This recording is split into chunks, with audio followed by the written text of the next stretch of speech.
नमस्कार दोस्तों, स्वागत है आपका स्टोरीज बाय गुलाब गौतम पर, जहां हर कहानी देती है आपको जीवन का नया सबक।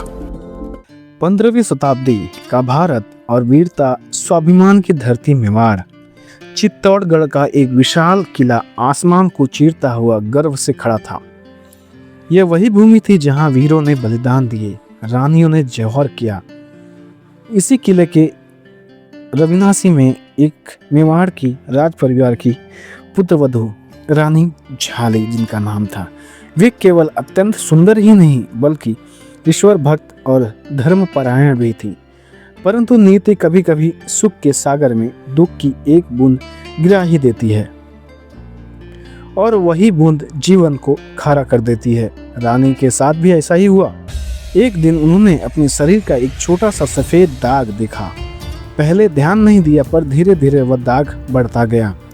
कुष्ठ रोग ने उनकी सुंदर काया को घेर लिया। त्वचा जलने लगी, घाव फैलने लगे, रूप बदलने लगा। चित्तौड़ के श्रेष्ठ वैद्य बुलाए गए। जड़ी बूटियां, स्वर्ण भस्म, यज्ञ अनुष्ठान सब किया गया पर रोग नहीं गया। जो रानी कभी सौंदर्य की मिसाल थी अब दर्पण देखने से भी डरने लगी। महल के लोग उनसे दूर रहने लगे। संकट का भय था। रानी का शरीर ही नहीं मन भी टूट गया। एकांत उनका साथी बन गया। वे सोचती यह मेरे पिछले जन्म का पाप है। एक दिन महल के द्वार पर कुछ साधु भिक्षा लेने आए। रानी खिड़की से देख रही थी। साधुओं में से एक काशी की महिमा बताने लगा। काशी में विश्वनाथ का वास है और वहीं गंगा किनारे एक संत रहते हैं, रविदास जी। जाति से चर्मकार हैं, जूते बनाते हैं, पर साक्षात नारायण उनसे बात करते हैं। उनकी कठौती के जल में गंगा बसती हैं। कोड़ी भी उनके चरणों से ठीक हो जाते हैं, पर शर्त है पूर्ण समर्पण और अहंकार का त्याग। यह सुनते ही रानी के भीतर आशा की लौ जल उठी। उन्होंने सोचा वैद्य देख लिए, अब उस फकीर की शरण भी देखूंगी। राजसी मर्यादा के विरुद्ध एक रानी का तथाकथित निम्न जाति के पास जाना विरोध हुआ, पर पीड़ा और संकल्प जीत गए। रानी काशी पहुंची। जब उन्हें संत रविदास जी का पता मिला तो वे चकित रह गई। कोई आश्रम नहीं, मड़ुवाड़ी के पास एक छोटी सी झोपड़ी, बाहर चमड़े के टुकड़े, वातावरण में चमड़े की गंध, एक और रेशमी पालकी, दूसरी ओर फूस की कुटिया। रानी उतरी, नाक पर पल्लू रखा। वे अंदर पहुंची। संत रविदास जी जूता सिलते हुए गा रहे थे, प्रभु जी तुम चंदन हम पानी। रानी सामने खड़ी रही पर संत ने सिर नहीं उठाया। रानी को क्रोध आया, मैं मेवाड़ की रानी और यह ध्यान भी नहीं दे रहे। कुछ देर बाद संत ने सिर उठाया। उनकी आंखों की करुणा और प्रकाश देखकर रानी का क्रोध पिघल सा गया। संत बोले, कहो माई कैसे आना हुआ इस गरीब की कुटिया में। रानी रो पड़ी, अपनी व्यवस्था सुनाई। सबने हाथ जोड़कर खड़े किए, आप ही सहारा है। संत समझ गए रोग केवल शरीर का नहीं मन का भी है। उन्होंने कहा, रानी शरीर तो मिट्टी है, एक दिन गलना ही है।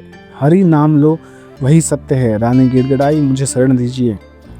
तब संत रविदास जी ने कठौती उठाई जिसमें चमड़ा भिगोया जाता था। गंदा जल अजली में भरकर बोले, ले माई चरणामृत पी ले। रानी ठिठक गई। एक चमत्कार के बर्तन का जल घृणा बुरी। उन्होंने पीने का नाटक किया और जल गिरा दिया। कुछ बूंदे वस्त्रों पर, कुछ रोगग्रस्त त्वचा पर। संत सब देख रहे थे पर मौन रहे। रानी निराश लौट गई। शिविर में वस्त्र बदलते समय रानी दासी चिल्लाई, महारानी देखिए। रानी ने दर्पण देखा। जहाँ जहाँ जल पड़ा था वहाँ त्वचा स्वर्ण जैसी चमक रही थी, जहाँ नहीं पड़ा रोग वैसा ही। रानी स्तब्ध रह गई। जिस जल से वह घृणा कर रही थी, जिस घृणा से उन्होंने फेंका वही अमृत था। अहंकार टूट गया। वे पूरी रात रोती रही। सुबह वे फिर पहुंची। न पालकी, न सैनिक, न पल्लू, नंगे पैर दौड़ती हुई संत रविदास जी के कुटिया में पहुंच गई। संत रविदास जी के चरणों में गिर पड़ी। गुरुदेव मुझे क्षमा करें, मैंने अमृत को विष समझा, अहंकार ने भक्ति रोक दी। अब चमड़े की गंध भी उन्हें सुगंध लग रही थी। संत ने उठाया, बेटी हर जाति की जाति नहीं देखते, वे भाव के भूखे हैं। मन चंगा हो तो कटौती भी जल का गंगा होती है। उन्होंने पुनः जल छिड़का। क्षण भर में रानी पूर्ण स्वस्थ हो गई, पर उससे बड़ा परिवर्तन भीतर हुआ। अब ये रानी नहीं शिष्या थी। चित्तौड़ लौटने पर राजपुरोहितों में हंगामा हुआ। रानी ने शूद्र को गुरु बनाया। बहिष्कार की बातें हुई पर रानी निर्भीक बोली, जाति नहीं ज्ञान पूछो। मेरे गुरु ने वह जीवन दिया जो वेद और वैद्य नहीं दे सके। रानी ने कुंभश्याम मंदिर के पास गुरु के सम्मान में मंदिर बनवाया। संत को चित्तौड़ बुलाया। ब्राह्मणों ने भोजन से इनकार किया। पंगत बैठी, हर ब्राह्मण ने देखा दोनों ओर रविदास बैठे हैं। सबने स्वीकार किया, भक्ति का कोई वर्ण नहीं। आज भी चित्तौड़गढ़ में रविदास जी की छतरी पर उस भक्ति की साक्षी है। अहंकार सबसे बड़ा रोग है। भक्ति में जाति नहीं, मन की शुद्धता ही तीर्थ समर्पण से कृपा मिलती है। गुरु कृपा से जीवन बदलता है। तो दोस्तों, इस चैनल पर मैं संत रविदास जी की जीवन में और विचारों में ऐसे ही प्रसंग लाता रहता हूँ। यदि आप उनके बारे में और जानना चाहते हैं तो चैनल को सब्सक्राइब ज़रूर करें। जय गुरुदेव, जय रविदास। तो दोस्तों, रविदास जी की ये कहानी आपको कैसी लगी मुझे कमेंट करके ज़रूर बताएं। वीडियो देखने के लिए धन्यवाद। जय हिंद।